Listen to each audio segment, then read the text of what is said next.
Matthews, how was your hall experience with this movie? And നമ്മളെല്ലാവരും look forward ചെയ്തുകൊണ്ടിരിക്കുന്ന ഒരു ഫിലിമാണ്, especially when you are in it, like Gen Z kids ഒക്കെ eagerly look forward ചെയ്യുന്ന ഒരു film ആയിരിക്കും. So what do you have to say about it?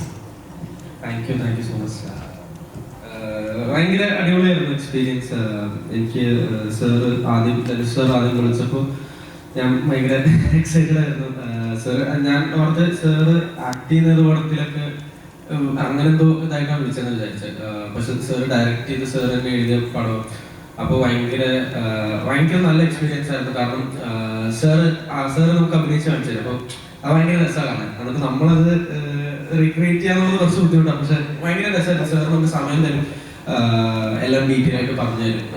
അപ്പോൾ ഭയങ്കര ജോളിയായിരുന്നു. ഞങ്ങൾ എല്ലാവരും എപ്പോഴും ഒരുമിച്ചുണ്ടാവും. അപ്പോൾ ഭയങ്കര അടിപൊളിയായിരുന്നു. 21 ഫെബ്രുവരി പടം വരുന്നുണ്ട്. അപ്പോൾ ഭയങ്കര ഹാപ്പിയാണ്. ആക്ച്വലി റൊമാൻസ് ഇപ്പോൾ അത്യാവശ്യം അടിപൊളിയായിട്ട് പോകുന്നുണ്ട്. അപ്പോൾ അതുകൊണ്ട് ഇതും കൂടെ വരുമ്പോൾ ഭയങ്കര ഹാപ്പിയാണ് ഞാൻ.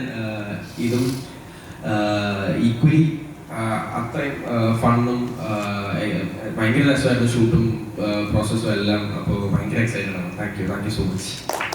Thank you so much Mathew. So നമ്മുടെ സെറ്റിൽ നിങ്ങളെല്ലാവരും ഒരുമിച്ച് I know it would be great fun because എല്ലാവരും യങ്സ്റ്റേഴ്സ് ആണ്, ഓൾമോസ്റ്റ് സിമിലർ ഏജിലുള്ളവരാണ്. എന്തെങ്കിലും ഒരു സ്പെഷ്യൽ ഇൻസിഡന്റ് ഓർമ്മയുണ്ടോ? Like to say funny incident or the most memorable thing, അങ്ങനെ എന്തെങ്കിലും ഷെയർ ചെയ്യാൻ ഓർമ്മയുണ്ടോ? ഓർ നിങ്ങൾക്ക് ആർക്കെങ്കിലും ജോയിൻ ചെയ്യണമെന്നുണ്ടെങ്കിൽ you can share it together also, that's fine. ഇല്ല, എല്ലാം ഭയങ്കര രസമായിരുന്നു. ചിലപ്പോൾ പറയാൻ പറ്റത്തില്ല. ഇല്ല, പക്ഷെ ഭയങ്കര അടിപൊളിയായിരുന്നു. ഷൂട്ട് ഡേയ്സ് കുറവായിരുന്നു. ഒരു 40 മൊത്തം ഷൂട്ട് ഡേയ്സ് ഒക്കെ ഉണ്ടായിരുന്നു. പക്ഷെ ഒരു ഇത്തിരി സമയമെടുത്ത ഷൂട്ട് ചെയ്ത്. അപ്പൊ ഞങ്ങളിങ്ങനെ ഇടയ്ക്കിടയ്ക്ക് മീറ്റ് ചെയ്യും. പക്ഷെ ഭയങ്കര രസം. നമ്മള് ഷൂട്ടൊന്നും ഇല്ലാത്തപ്പോ എവിടെയെങ്കിലും പുറത്തു പോകും. എല്ലാവരും ഒരുമിച്ച് പുറത്തൊക്കെ പോകും. ഭയങ്കര അടിപൊളിയായിരുന്നു. Thank you so much Mathew. ഒരു ഡിഫറൻസ് കണ്ടത്, ഞാൻ തമിഴ് സംസാരിക്കുമ്പോൾ ഡയലോഗ് പറഞ്ഞാൽ അത്രയും കോൺഷ്യസ് ആവും. പക്ഷെ ഇതിന്റെ ഡയലോഗ് തെറ്റിക്കാൻ എനിക്ക് കമ്പനി ഉണ്ടായിരുന്നു. ഞാൻ തമിഴത്തിൽ മോശമായിട്ട് പറയാൻ മാത്യു മെയിൻലി ഉണ്ടായിരുന്നു. അപ്പൊ ഞങ്ങൾ അഡ്ജസ്റ്റ്മെന്റിൽ ഇങ്ങനെ എന്തൊക്കെയോ പറഞ്ഞു പോയി.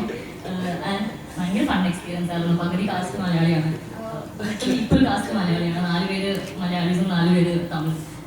സോ ഒരു super fun. Thank you so much, Anika. Yes? Thank you. Thanks a lot.